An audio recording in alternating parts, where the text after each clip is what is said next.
Assalamualaikum warahmatullahi wabarakatuh. Saya Ustazah Nusana dari kelas Ekonomi Syariah 2 dengan NIM 21105020064 akan mereview materi yang disampaikan oleh Bapak Abdul Wadud Nafis LCMA, yaitu dosen pengampu mata kuliah Ekonomi Makro Islam.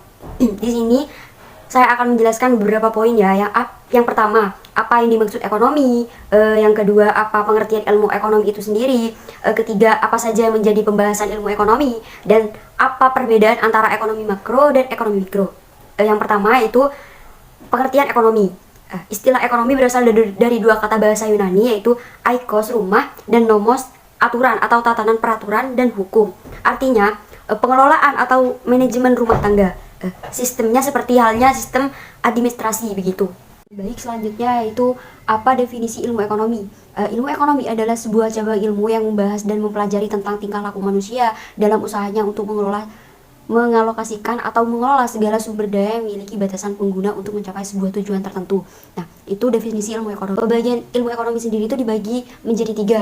Yang pertama itu deskriptif, yang kedua itu terapan, dan yang ketiga itu teori.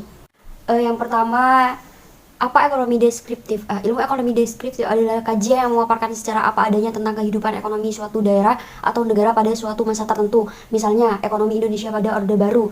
Begini, contoh barunya itu misal keadaan ekonomi Indonesia pada saat ini. Nah, saat ini itu kan masanya, maksudnya itu zamannya itu zaman 4.0. Nah, dari 4.0 itu kan ada perkembangan baru, yaitu 5.0. Nah, begitu. Jadi perkembangan ekonomi deskriptif itu sendiri yaitu tentang kehidupan ekonomi suatu daerah atau negara pada suatu masa tertentu. Jadi masa ke masa. Apa ilmu ekonomi terapan? Nah, ilmu ekonomi terapan adalah cabang ilmu ekonomi yang membahas secara khusus tentang penerapan teori ekonomi dalam suatu rumah tangga produksi. Misalnya ekonomi perusahaan, ekonomi moneter, ekonomi perbankan, dan lain sebagainya. Nah, ilmu ekonomi teori adalah ilmu ekonomi yang membahas gejala-gejala yang timbul sebagai akibat perbuatan manusia dalam usahanya meningkatkan kesejahteraan masyarakat. Nah, jadi itu definisi ilmu ekonomi teori. Ilmu ekonomi teori terbagi menjadi berapa? Jadi ilmu ekonomi teori itu dibagi menjadi dua, yakni ekonomi mikro dan ekonomi makro. Ekonomi mikro adalah ilmu ekonomi yang mempelajari perilaku konsumen dan perusahaan serta penentuan harga-harga pasar dan kuantitas faktor input barang dan jasa yang diperjualbelikan. Nah, itu definisi ilmu ekonomi mikro. Ekonomi makro adalah studi tentang ekonomi secara keseluruhan.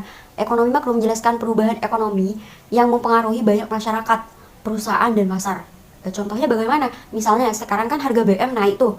Nah, otomatis harga barang pun di pasar itu juga ikut naik. Nah, itulah yang dinamakan ekonomi makro, di mana di sana itu perubahan ekonomi itu mempengaruhi banyak masyarakat, dari segi masyarakat, perusahaan, dan pasar gitu. Selanjutnya yakni ada juga konsep dasar ekonomi makro. Itu ada 7. Yang pertama pendapat dan pengeluaran.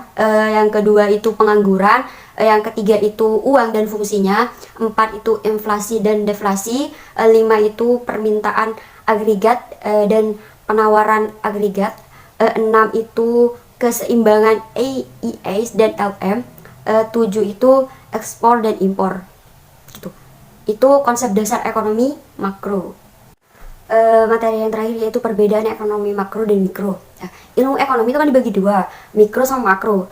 Ketenaga kerjanya itu apa perbedaannya? Jadi kalau mikro itu sendiri yaitu kebutuhan tenaga kerja satu perusahaan, kalau yang makro itu kebutuhan tenaga kerja secara keseluruhan. Dalam konsep konsumsi itu bagaimana keduanya? Yaitu kalau mikro konsumsi individu, kalau makro itu konsumsi suatu negaranya, negara.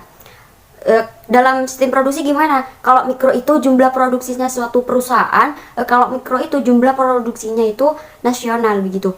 Kalau dalam sistem harga gimana? Mikro itu harga setiap barang jasa, kalau makro itu harga barang jasa secara keseluruhan begitu. Mungkin itu saja yang bisa saya sampaikan, kurang lebihnya saya mohon maaf. Terima kasih. Assalamualaikum warahmatullahi wabarakatuh.